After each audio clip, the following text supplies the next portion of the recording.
Ask HG, Episode 6, Part 2.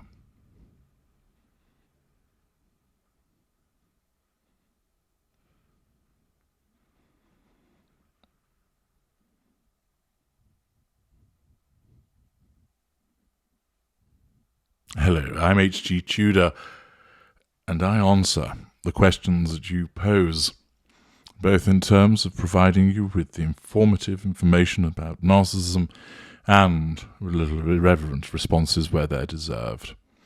Moving on, Ida H poses the question, what would happen to a narcissist if they had no fuel? All you need to do is listen to the video, The Fuel Crisis. Ocean Swimmer, here's a request for the special group, Ernest Hemingway. Unfortunately, I'm not a DJ, so can't play that track for you tonight. Shabba. Tara Collins, the parent that enables the childhood abuse, are they also a narcissist? Well, when you say enables, do you mean the individual causes the abuse, or are they a bystander that doesn't do anything to protect the child when they're being abused? Invariably, a parent that abuses directly a child is more than likely going to be a narcissist. One would look at the pattern behaviours over a sustained period of time to make an appropriate determination by looking for the various indicators. A parent that doesn't protect a child where they are being abused perhaps by the other parent could well be a narcissist. But again, one has to look at the behaviours over a period of time. More usually, that individual is a victim themselves and is being abused by the narcissist, and perhaps as a consequence of the behaviour of the narcissist, their fear or their own lack of coping mechanism, because it has been eroded by the behaviour of the narcissist, is unable to protect the child. And that doesn't mean that they're necessarily a narcissist.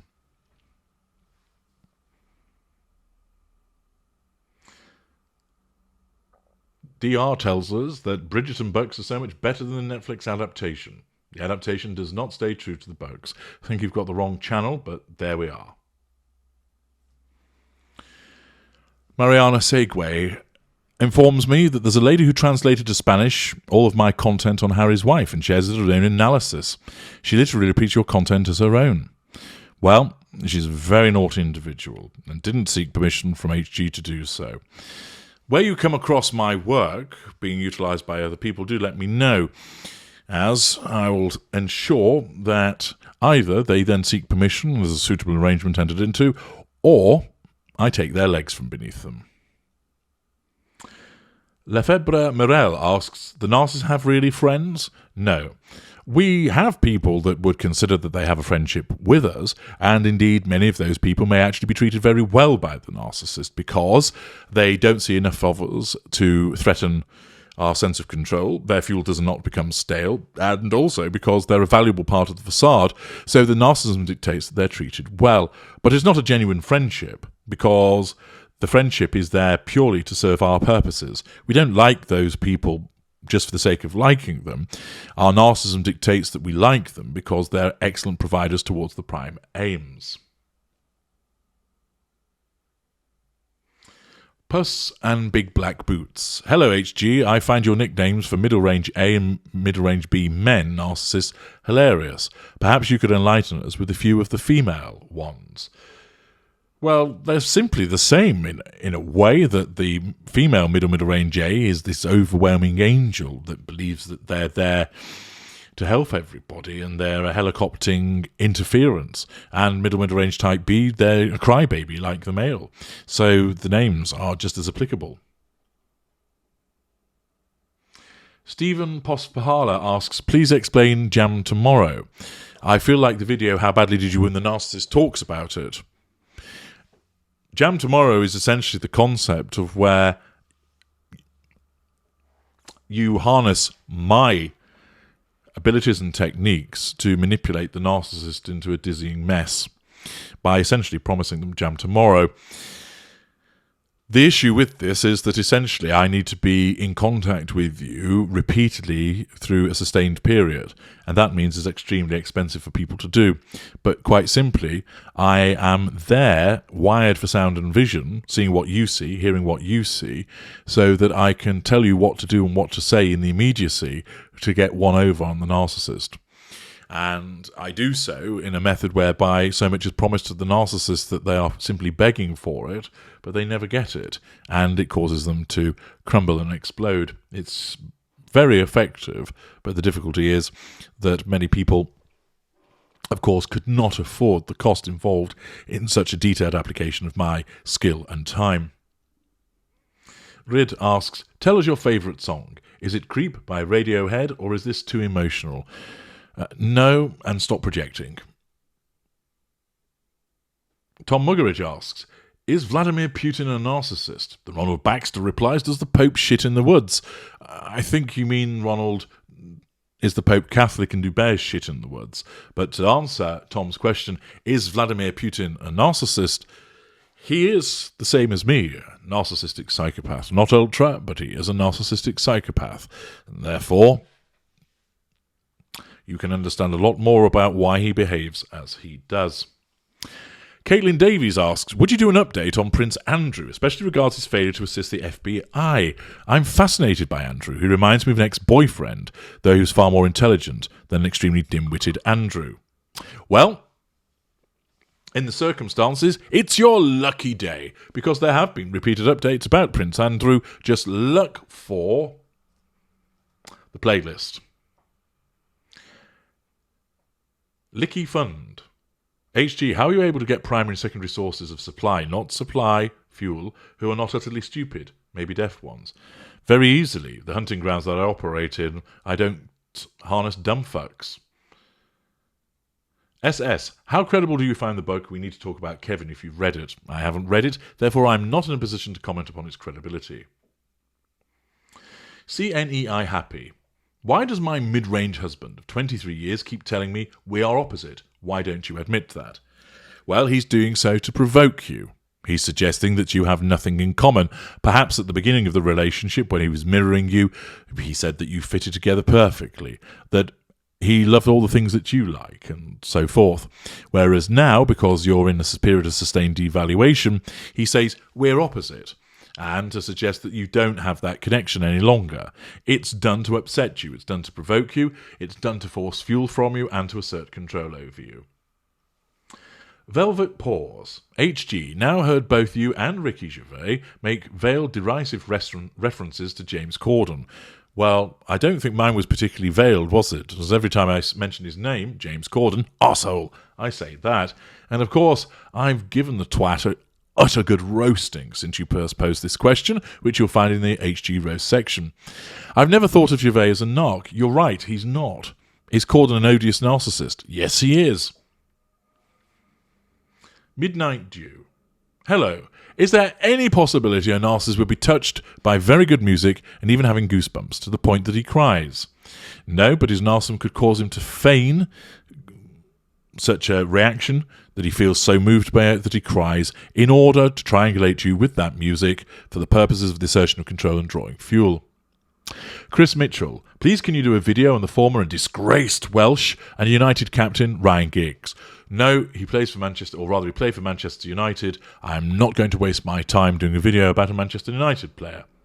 Kimberly Toller, HG, will you ever go live stream? Yes, I will. It's simply a case of finding in my very packed schedule a time that I can do it that will, of course, cater for most listeners. It's something that I want to do. It's something that I do enjoy doing. It's great fun in terms of asserting control, of course, listening to you, reading your observations, your questions, and answering them for you, and doing so in a way that entertains. When I am able to find the time to do it, it will be done.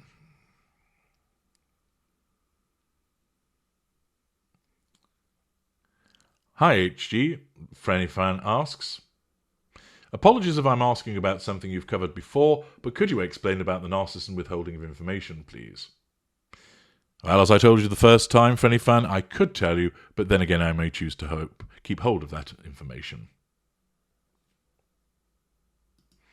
Miss Starry Night poses some questions for me. Hello HG, it would be great if one day you'd answer these questions. Excuse my English, it's not my native language. 1. What do you think about women who praise and glorify you or even try to flirt with you, even if they know from what you say that you are a narcissistic psychopath? Well, they fall into two groups. there are the empathic people that I know that are empathic, that are very grateful for the help that they receive from me. And also they can't help but be drawn to me because they're empathic. And so they flirt with me, but more in a kind of fangirl crush kind of way. And they never really want to meet me because they're frightened of me. But they know that because there is this distance through the internet, that they can engage in the sort of the fantasies that they have about me and to offer that praise and thanks and gratitude for how I've helped them. So there isn't an issue with those individuals, and of course it's all positive fuel for me. We then get the group that flirt with me and are somewhat obsessed, who are unaware narcissists. And I've had those ever since I started my blog back in 2015, and they hoover intermittently. And there's a small group of them, lessers and mid-range narcissists, mainly mid-range. They don't know what they are. And, of course, they may well come along from the very beginning, as one did, sending me an email saying, HG, I've read that you can seduce anybody, seduce me. Immediately, the narcissist credentials were being demonstrated, and in the following 2 emails, they were cemented, with various indicators being confirmed. My short answer to that was no. And that individual did that approximately 4 or 5 years ago. And she still continues to hoover intermittently, usually with huge pity plays. And that individual is a middle range type B victim narcissist. I may at some point write about this little cabal of narcissists that exist. I think sometimes some of my genuine readers worry that I'm referring to them when I talk about the individuals that flirt and that are narcissists, and they're not. And those individuals that worry about that are clearly not narcissists by virtue of the fact they're worrying about it. The narcissist wouldn't. And that little group would make for a very interesting book to tell you about how they came along, their attempts to interact with me, their responses when they're ignored, how they basically stamp their little feet to try and get my attention and so forth. And they're brilliant in terms of providing you with a very interesting breakdown about their behaviours, their activities and responses, and are excellent portrayals of the different subschools of narcissist. So I suspect maybe in a number of years, when I start to wind down the work and I decide that I'll perhaps focus less on consulting and so forth and more on the creation of books again, that would be addressed. Johan Fogg asks, is it possible as an empath to change school and cadre over a period of time? No. The around the edges can alter, so as you receive the empath detector, you'll know that you receive various percentages appertaining to the sections of school, standard, super, codependent, or contagion, and then with regard to the cadres, martyr, saviour, magnet, carrier, and geezer. So, because personality has a degree of fluidity, aspects of your school and cadre, so let's say, for instance, you were 25% geezer, that could perhaps drop down to 15%, perhaps go up to 30%, differing situations, but you'd still have that geezer cadre about you. It wouldn't be extinguished, and new cadres and new schools wouldn't be created. Your core always exists with some fluctuation around the edges, if I can put it in that way to help you understand. Donzi Mullo, HG, what school would you glass a malignant narcissist? Well, yes, they might well need glassing. I'm sure people would think that, but I think that you mean class. Oh, and your work is fabulous and appreciated. Well, indeed it is, and thank you for saying as such. When it comes to a malignant narcissist, as you know, I don't categorize in such terms. The malignancy that is exhibited could be in terms of malign behaviors, and all subschools can engage in malign behaviors. In terms of a malignant narcissist being one that has antisocial personality disorder, then in such circumstances, again, any subschool could be both narcissist and antisocial personality disorder, which manifests in different ways. AK asks, are you 47, I wonder? Hi, HG. Does your IPPS know what you do professionally? She knows part of what I do professionally. CL Diva, Dear HG, how dangerous is a charming mid-range with a strong facade? For someone onto them but not intimate. Well, mid-rangers don't tend to be dangerous in the sense that they're going to come along and slit your throat or gouge out your eyeballs and chop off the top of your head. But it depends on what you define as danger. Do you mean that they might cause problems for you with regard to your employment? Yes. Might they cause problems with regard to your relationships with other people? Yes. Might they come and threaten you? Yes. It's a rather expansive question, and to answer it accurately, I'd need more information with regard to the actual sub-school, because as you know, mid-range covers lower mid-range, middle mid-range A, middle mid-range B, and upper mid-range. So I'd need more information from you about the sub-school and also the circumstances to answer that in greater detail. I0. If someone is born with a predisposition for narcissism, okay, but has a very healthy childhood and doesn't turn into a narcissist, yep. And when he's 40 years old, gets imprisoned in war prison for 10 years, where he's treated like shit every day and lost every control, can he then turn into a narcissist? No. What's likely to happen is the individual will have post-traumatic stress disorder, and that can manifest in certain behaviours which would be unpleasant towards other people. Ryan Grundy. Mortification equals extreme fuel crisis. Not sure if that's a statement or a question. I don't utilise the term mortification, therefore it's irrelevant irrelevant as far as I'm concerned. Jeff, can character traits show through? I.e., when my ex was cheating, she would say words differently, along with small changes in her personality, which I noticed, but at the time I just thought was odd. So if you're saying, can her character trait of infidelity show through, and you pick up on it because of certain behaviours, the answer is yes. Patrice Holterman. So you say you don't have a soul, correct? Does that mean you don't believe in a spirit within yourself, correct? That lives on beyond your life's end? Yes.